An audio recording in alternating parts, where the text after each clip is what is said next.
Ahora vamos a estar compartiendo la segunda parte del homenaje que Mauricio Rosenkopf realiza a Raúl Bebe Sendik, anticipándose de alguna manera a su centenario que se cumplirá el 16 de marzo de 2025. Como ya les comentamos el jueves pasado, para esa ocasión Mauricio Rosenkopf editará una nueva edición de su libro La rebelión de los cañeros, evocando justamente al Bebe Sendik. En esta segunda parte del homenaje, Rosenkopf aporta una vez más un testimonio directo, casi único, ya que ambos compartieron momentos muy especiales de su vida. Cuenta la salida de la cárcel, donde Sendik le dio al ruso una reforma constitucional con una distribución más justa de la tierra. Cuenta allí, en este tramo que ustedes van a escuchar hoy, de los rompehuelgas de Brasil y cómo Sendik le hablaba a los cañeros sobre Artigas y el reglamento provisional de tierras, enfatizando en que la tierra sería para quienes la trabajaban. El Bebe ejercía docencia y premiaba a quienes respondían bien con un caramelo. Ya van a ver ustedes por qué. Pero también relata cómo Sendik le presentó a su hija Carolina con absoluta humildad y ternura. También relata la vuelta del Uruguay en un calabozo y la salida, luego con el advenimiento de la dictadura, con el compromiso renovado de la militancia, y ahí derivan los problemas de salud de Sendik, que terminan con su vida a raíz de una destrucción del sistema nervioso, producto, como dice el ruso, del estrés canero.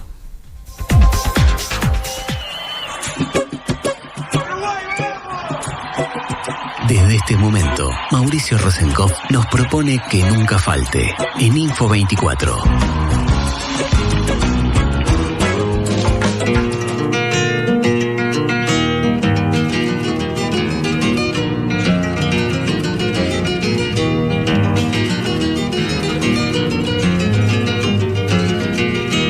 A mí me llaman Peludo y he nacido en Bella Unión. Y he nacido en Bella Unión, soy uno de los que pudo meterle miedo al patrón. Bueno, una de las cosas que había pispeado Raúl, que habíamos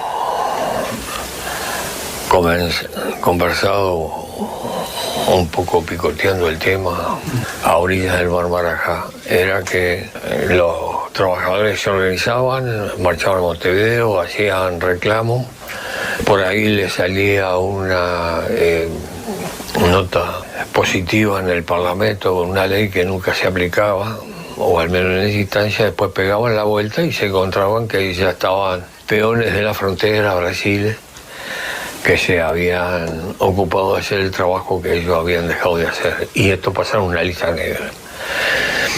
Y además el Bebe se planteó otra cosa, es decir, estos son de acá, ellos tienen que pelear desde acá y afincar acá. Y había en Bella Unión una instancia cimarrona, es decir, que no producía nada, mejor dicho, producía porque estaban las vacas sueltas, había dos peones y un capataz, el propietario era Silva y Rosas, al final quedaban dos hermanas.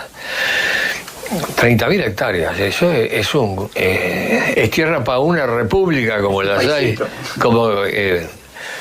Entonces se pedía la expropiación de eso para hacer una cooperativa de cañeros. Digamos, no trastocaban el país, no era una... Bueno, entonces el Bebe a partir de ese momento empezó a trabajar en eso. Tanto que les hablaba de Artigas en los cañaverales, que era el lugar donde se podían reunir con los cañeros. Iban para los cañaverales, estaba prohibido fumar. Por el riesgo. Ahí porque alguien ve la brasa y los bate.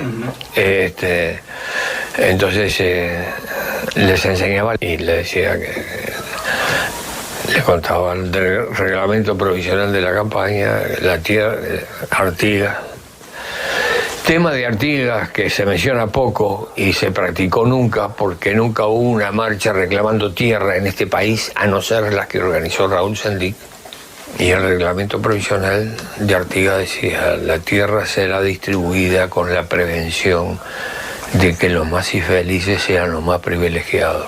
En primer lugar, los indios, que tienen el principal derecho, los criollos pobres, las mujeres con hijos, y daba toda la lista y daba el tamaño, y se entregaba por 3 meses donde tenían que construir sus galpones, y se les daba además 500 vacas, y que se extendió mucho más, como lo cuenta Lucía Sala en su libro sobre la reforma agraria y artiguista, de lo que se supone. Pero es bastante intolerable para la asociación rural, que se fundó simultáneamente al reglamento provisional de la campaña. Todo esto lo explicaba, y si alguien le contestaba bien, Raúl, que era muy prolijo, le daba un caramelo porque no podían fumar. Entonces, desde ahí, la movilización era para que le paguen en efectivo. Ahí había una empresa norteamericana que tomaron Caínza, para poder cobrar en efectivo, faltaba más. Ley de 8 horas. Mira, me transpongo en el tiempo. Alguien que aún sigue siendo presidente por unos días del Uruguay, en el Parlamento negó aprobar la ley de 8 horas para el trabajador rural, porque decía que nosotros no comprendíamos la relación que había entre el propietario de las tierras y el peón. Es decir, la literatura había embargado de una relación dulcísima entre el peón y el patrón. Y bueno, no la votó. Estamos hablando de un Uruguay escondido o visto de costado, tanto que la primera marcha cañera que llegó a Montevideo, cuando entraron a la Plaza de Libertad, no marchándose, la gente se paraban para mirarlo como en el tango, ¿viste? Porque no entendían qué era todo lo que veía. Uno, muchachos de los cañeros, me preguntó, dígame, lo molesto. Yo le pregunto, estaban los troles, y me preguntó si el ómnibus estaba colgado de esos 2 fierros. Digo, se detenían frente a las vidrieras iluminadas como si vieran una película de color. Digamos, eso era Uruguay también. Ese es el Uruguay que se ignora, como hoy el de los asentamientos. Y bueno, invadieron Montevideo reclamando lo que Artigas había anunciado siglos atrás. Y bueno, a todo esto la vida seguía, nosotros estábamos organizados, seguíamos la actividad. El centro nuestro era los que daban línea de alguna manera de lo que se quería para el país, la daban estos combatientes, que terminaron siendo cuadros formidables. Hay cañeros desaparecidos y muertos en Argentina. Hay cañeros que combatieron en Nicaragua, en los días que se luchaba por la libertad en Nicaragua.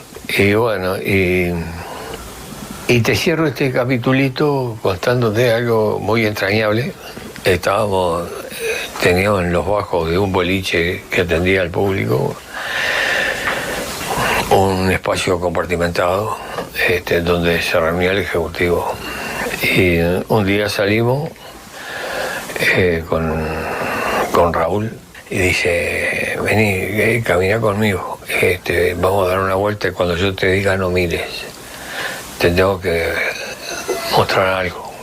Entonces ahí llegamos al lugar donde dijo, mira para abajo, miré. Y entonces entramos en el zaguán de una casa que tenía 2 escalones, una puerta cancel. Entramos.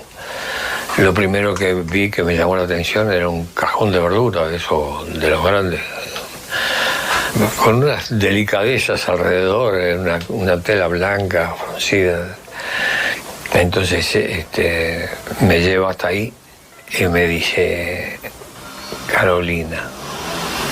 Me estaba presentando a la hija.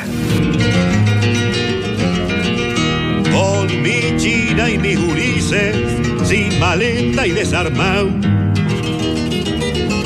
Sin maleta y desarmado, yo vine aquí porque quise a mi Neide me ha mandado. Y bueno, y después tuvimos como acto de militancia 13 años bajo tierra. Haciendo la vuelta del Uruguay en un calabozo. A aquel le hicieron lo que nunca declaró, pero Chiflet sí, y está en un libro mío.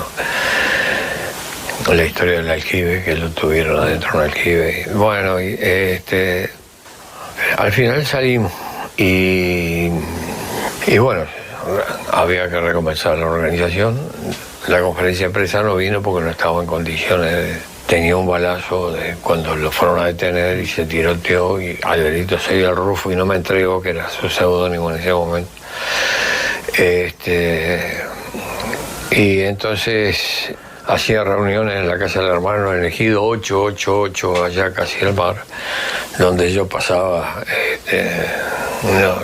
muy temprano. Teníamos todavía, yo lo conservo, el reflejo del preso a las 7 de la mañana estás arriba, ¿no? Entonces íbamos a salir a correr por la Rambla, que la teníamos cerca. Mientras se reorganizaba el movimiento, todas las jornadas que tuvimos en una santa iglesia, que era donde nos habíamos quedado a dormir los primeros días conventuales. Y bueno, y hacíamos las corridas, hacíamos algunos abdominales y todo eso. Un día salimos y él me dice, mira, yo me canso, dice, hoy hacemos caminata. Y después no muy largo. Y entonces caminamos corto, llegamos a un terrenito que había que bajar ahí con pasto, donde hacíamos abdominales. Me dice, no, yo y paso. Y pegamos la vuelta y entonces me vino contando, mira, estoy perdiendo fuerza, tengo problemas, mira, te confieso a vos que a veces no tomo mate porque no puedo succionar la bombilla, no me dan los fuelles para succionar la bombilla. Bueno, el hecho que el bebé adquirió una enfermedad de destrucción del sistema nervioso producto del estrés canero que se presenta mucho después. Yo tuve algo parecido, localizado en unos músculos que perdí. Los primeros que lo detectan son los médicos norteamericanos con la tropa que volvía de Vietnam, que estaban bien y de pronto caían en él. Y no había tu tía, no le encontraban la vuelta acá, yo qué sé. Finalmente decidió ir para París a la Salpêtrière, a la casa del hermano, uno de los hermanos, que había sido secretario de la Cuarta Internacional. Formidable tipo, yo anclé en su casa también. Yo me había tenido que ir a Europa por otras cosas, estaba en Suecia, que sí, creo que en Suecia era que estaba, en Alemania. Supe de su llegada, supe que se había acentuado y logró llamar por teléfono a la casa del hermano. Los compañeros allí ya me habían arreglado un pasaje para irme para París. Para ir a verlo.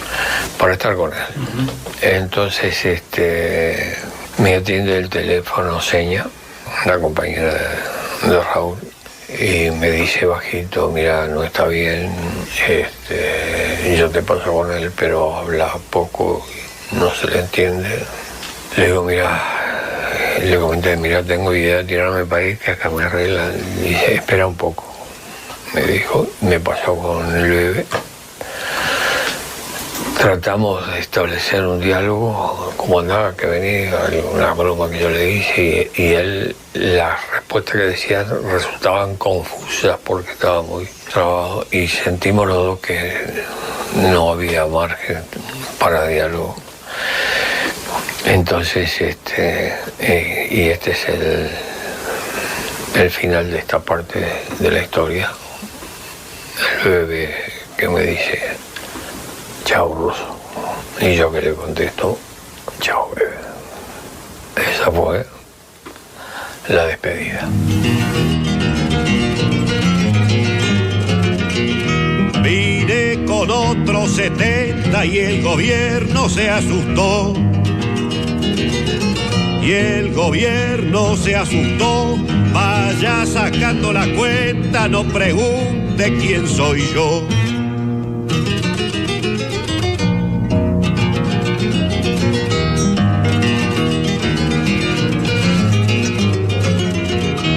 No se asuste, compañero, si me ve mal entrazado. Si me ve mal entrazado, Yo como usted soy obrero, no uso cuello almidonado. Apenas soy un cañero y he nacido en Bella Unión. Apenas soy un cañero y he nacido en Bella Unión. Cuente conmigo, parceros, para la revolución.